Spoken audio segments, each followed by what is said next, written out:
திருவாசகம் ஆனந்தமாலை 3வது மந்திரம். நல்லொழுக்கமின்றி விரதமின்றி அன்பில்லாமல் அறிவில்லாமல் பிறரால் இயக்கப்படுகின்ற தோல்பாவை போல சுற்றி அலைந்து பயனின்றி கிடக்கிறேன். எனக்கு உன்மேல் விருப்பத்தை காட்டினாய், ஞானத்தை காட்டினாய். பிறவிக்கு வராதபடி வீடு பேற்றில் வழியிலே செல்ல வைத்தாய். உன் திருவடி காட்டினாய். நான் என்று திருவடியை வந்து சேர்வேன். இதான் மந்திரம். சீலமின்றி சரியை, நோன்பின்றி கிரியை. தமிழில் செறிவுனாலும் ஒன்றுதல்னாலும் ஒரே அர்த்தம்தான். செறிவுன்னா யோகம், அறிவுன்னா ஞானம்.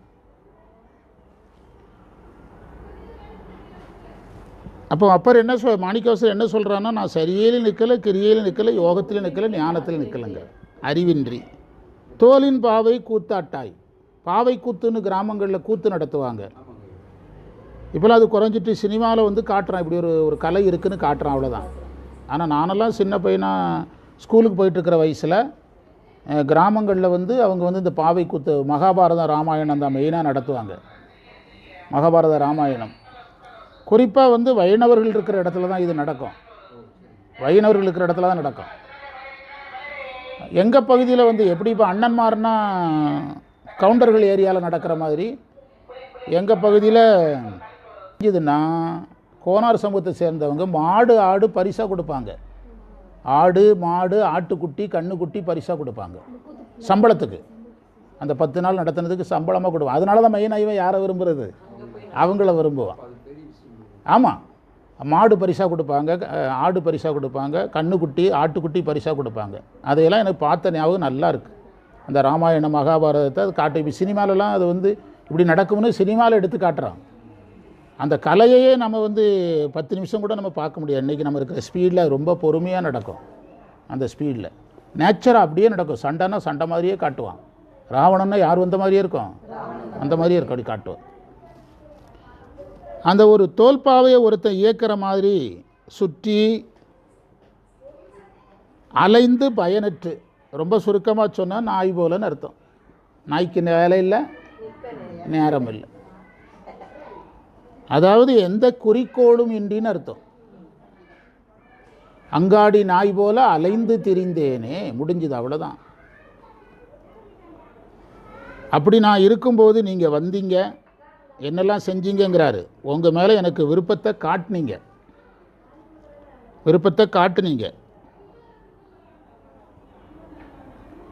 காட்டினீங்கன்னா அனுபவமாக்கினீங்கன்னு அர்த்தம். விருப்பத்தை அனுபவமாக தந்தீங்க,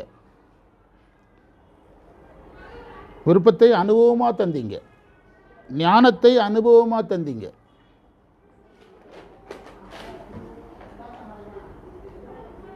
ஞானத்தை அனுபவமாக தந்தீங்க. இந்த அனுபவமாக தருதெல்லாம் என்ன அர்த்தம்னா, இது இல்லைன்னா முடியாதுங்கிற நிலைக்கு போகிறது. அனுபவமாக தருதெல்லாம் என்ன அர்த்தம், இது இல்லை என்றால் முடியாத நிலை என்று சொல்லுகிற இடத்துக்கு ஆன்மாவை கொண்டு போகிறது.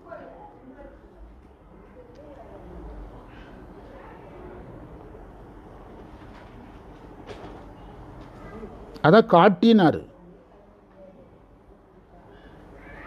இந்த ரெண்டையும் காட்டினோன்னா என்னுடைய உயிருக்கு இனி பிறக்கக்கூடாதுங்கிற எண்ணமும் வந்துட்டுங்கிறாரு.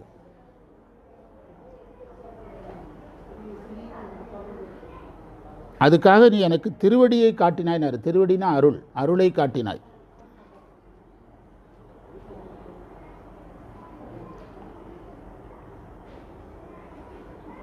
இப்போ மோட்சம் அடையணுங்கிற உணர்வை எனக்கு தந்தீங்க, அதுக்கு எப்போ போய் சேருவேன்னு கேட்குறார்.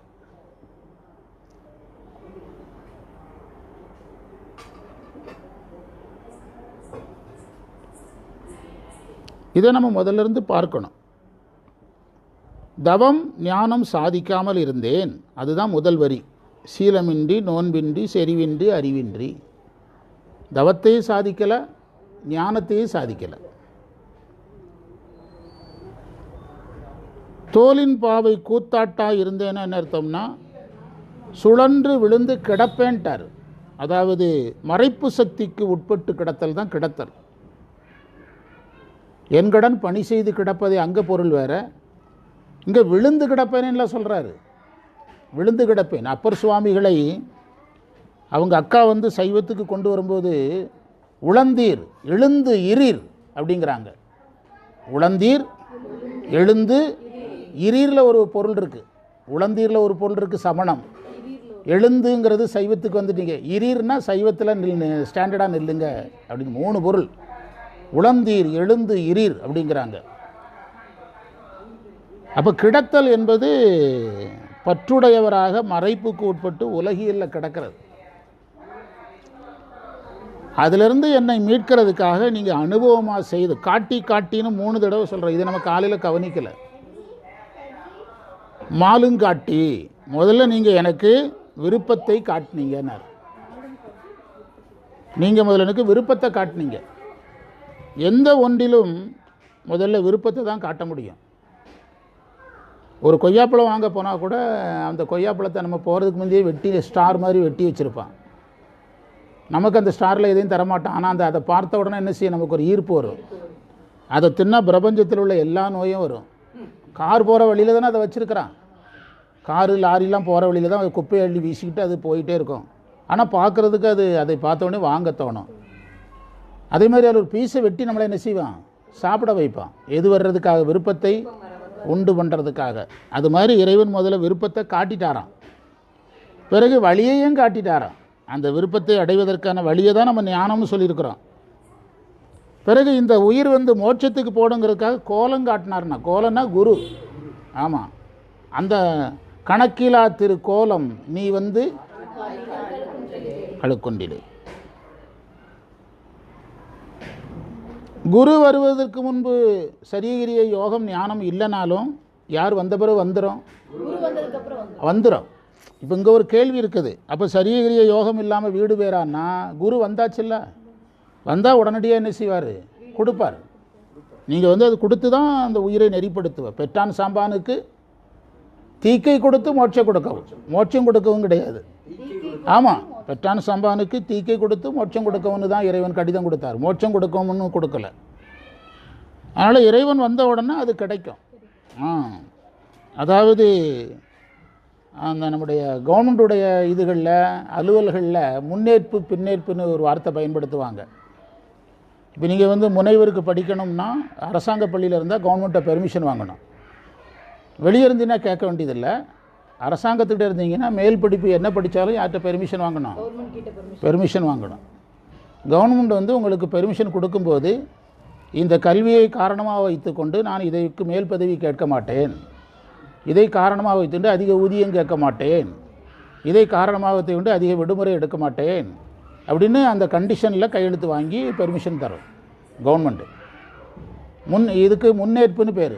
ஒருவேளை நீங்கள் இதை வாங்காமல் படிச்சிட்டிங்கன்னா அதுக்கு பிறகு பின்னேற்பு வாங்கணும். படித்து முடித்த பிறகு இவர் இந்த மாதிரி பெர்மிஷன் வாங்கியிருக்கணும். இவர் ஒரு கடிதம் கொடுப்பார், எனக்கு இது பற்றி தெரியாது, இந்த விஷயத்தில் நான் அறியாமையில் இருந்தேன், அப்படியே எழுதணும். இந்த விஷயத்தில் நான் அறியாமையில் இருந்தேன், நான் தவறு செய்து விட்டேன் அப்படின்னு எழுதி கொடுத்த பிறகு அவங்க அதை பின்னேற்பாக ஏற்றுக்கிடுவாங்க. இந்த மாதிரி இந்த விதிகளுக்கெல்லாம் அவர் ஒத்துக்கிட்டாருன்னு கொடுப்பாங்க. எங்கள் பள்ளிக்கூடத்தில் ஒரு டீச்சர் இது எதுவுமே தெரியாமல் மண்ணாங்கட்டி மாதிரி அமெரிக்காவுக்கு போயிட்டு, அரசு ஊழியர் வெளிநாட்டுக்கு போகிறதா யார்கிட்ட சொல்லிட்டு போகணும், அரசாங்கத்திட்ட சொல்லிட்டு போகணும். அதாவது போலீஸ் அதிகபட்சம் இவர் மேலே கேஸ் இருக்கா, அது இருக்குதா, இவர் இதை மட்டும்தான் போலீஸ் பார்க்கும். ஆமாம், எதாவது இருக்கான்னு பார்க்கும். ஆனால் நீங்கள் வெளிநாட்டு போகிறதா கவர்மெண்ட்டை சொல்லிட்டு போகணும். ஏன்னா நீங்கள் வெளிநாட்டில் போய் எதுலையா மாட்டிக்கிட்டீங்கன்னா நேரே யாரை கூப்பிடுவான், அரசாங்கத்தை கூப்பிடுவான். அதனால் அவன் முந்திடுவான். நீங்கள் சொல்லிட்டு போனீங்கன்னா உங்களை ஃபாலோ பண்ணிகிட்டு இருப்பான், எங்கே இருக்கிறீங்க ஃபாலோ பண்ணிகிட்டு இருப்பான். ஒரு டீச்சர் போயிட்டாங்க, பள்ளிக்கூடத்தில் லீவ் போட்டு போயிட்டாங்க. லீவ் போட்ட ரிப்போர்ட்டை கொடுத்த உடனே ஏன் போனாங்க, எங்கே போனாங்க எல்லாத்தையும் கேதர் பண்ணி என்கொயரி போட்டான். வந்த உடனே அந்த அம்மாவை விளக்கம் கொடுத்துட்டு வேலைக்கு போங்கன்ட்டான். அந்த அம்மாவுக்கு கவர்மெண்ட்லேயே சொல்லி கொடுத்தான், நான் அறியாமையினால் என்னுடைய முட்டாள்தனத்தினால் இந்த வரிகளெல்லாம் அவன் சொல்லி கொடுத்தான். இல்லைன்னா அந்த லெட்டரே என்ன செய்யாதான் செல்லாம், இப்படி ஒன்று இருக்கிறது என்பதே எனக்கு தெரியாது அப்படி எழுதி கொடுத்து அவங்க கவர்மெண்ட்டை தப்பிச்சாங்க, சொல்லி கொடுத்து தான் தப்பிச்சாங்க. அதே மாதிரி மாணிக்கவாசகர் இதில் ஒரு ஐடியா சொல்கிறாரு, சரீகிரிய யோகம் ஒன்றுமே இல்லை, முன்னேற்பு இல்லை, யார் வந்த பிறகு பின்னேற்பு எடுத்துக்கிடுங்க. நம்ம இப்போ நமக்கு என்ன ஏற்பு நடந்தது, சரியை எத்தனை வயசில் வாங்கணும், சமய தீக்கை 7 வயசில், எத்தனை வயசில் வாங்குகிறோம், 50 வயசுக்கு மேலே தான் வாங்குகிறோம். நான் பலமுறை சொல்லியிருக்கிறேன், இதில் இந்த சத்தமெல்லாம் பதிஞ்சுன்னா சொல்லுங்கள், திரும்ப போட்டுக்கிடலாம், கேட்டு பாருங்கள். குழந்தைகள் சத்தம் வந்துச்சுன்னா. அந்த நான் பலமுறை சொல்லியிருக்கிறேன். நாங்கள் முதலாக ஏரிப்பாளையத்தில் தீக்கை வாங்கும்போது எல்லாருக்கும் தீக்கை கொடுத்துட்டு 10-20 பேருக்கு ஐயா கொடுத்துட்டு, ஞானம்னு இந்த உஷா சொந்தக்காரர் ஒருத்தர், அவர் எங்களை மாதிரியே ஐயாக்கிட்ட ஆச்சாரிய அபிஷேகம் வாங்கினவர். முதல்ல வாங்கினார் ஈரோட்டில் போய் வாங்கினது 4 பேர் தான். நம்முடைய பழனி ஐயா, பிறகு எனக்கு கொடுத்தாங்க, பிறகு ஞானம்ங்கிற ஐயா. இவங்களுக்கு தாடி வச்சுட்டு வருவார்ல சாமி, வேள்வியெல்லாம் செய்வார்ல சார், அந்த சாமி. அவர் சிவஞானம், அவர் பேர் ஞானம், வேள்வி செய்வார். அவங்க சொந்தக்காரர். அந்த உள்ளே போய் கொஞ்சம் சத்தம் இல்லாமல் இருங்கன்னு சொல்லிட்டு வாங்க, நீ சொல்லிட்டு வர, அமைதியாக இருக்க சொன்னாங்கன்னு சொல்லிட்டு வர. குழந்தைகள் சொன்னால் தானே அது 2-3 பேர் 4 பேர். ஆமாம், ஒருத்தர் சேர்ந்தாலே கலவரம், இதில் 4 பேர் வேற. ஆமாம், 2 பேர் இருந்தாலே கலவரம். ஆமாம், இங்கே எல்லாம் டான் தான். என்ன எழுதுனீங்க? சத்தம் ரொம்ப போட்டாங்கன்னா நம்ம இங்கே கோலங்காட்டி ஆண்டானை கோயில்லையே அந்தணன் ஆவதும் காட்டி வந்துனாலே குரு தான். அந்த திருவாசகம் இதில் போய் மேட்ச் ஆகிரும். இந்த காட்டிங்கிறதுலாம் அனுபவம். தெய்வம் என்பதோர் சித்தம் உண்டாகினார்ல, அதுதான் இந்த மாலுங்காட்டி.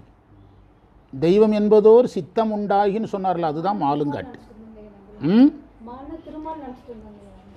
மால், அதுதான் பாடம் கேட்கணும். மாலுங்காட்டிங்கிறது சரியகிரிய யோகம்ங்க, வழிகாட்டிங்கிறது ஞானம். மேலே 4 சொன்னதை கீழே எத்தனையா சொன்னார்? 2 சொன்னார். மேலே 4 சொன்னதை கீழே 2 சொன்னார்.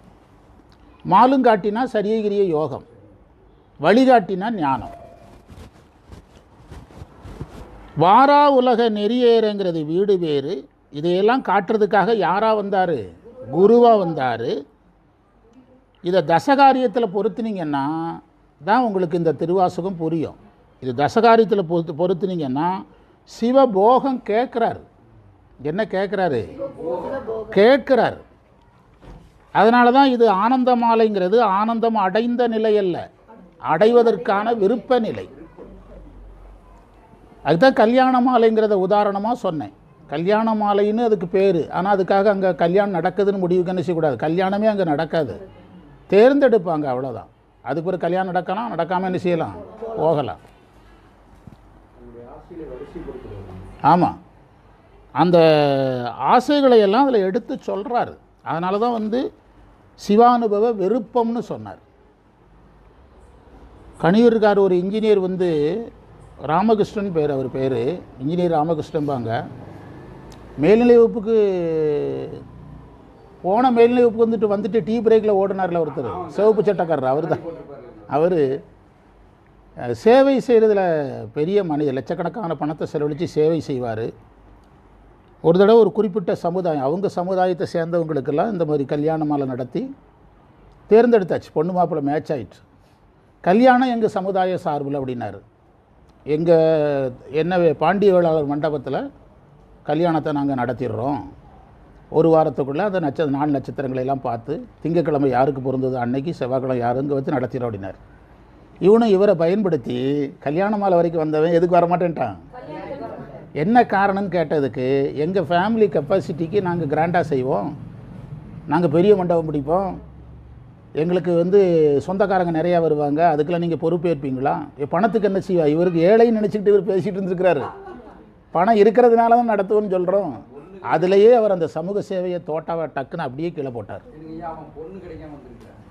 இனிமேல் இவன் விட்டு அந்த வேலையை வச்சுக்கூடாதுன்ட்டு போட்டு ஓடினவர் தான் அவர்.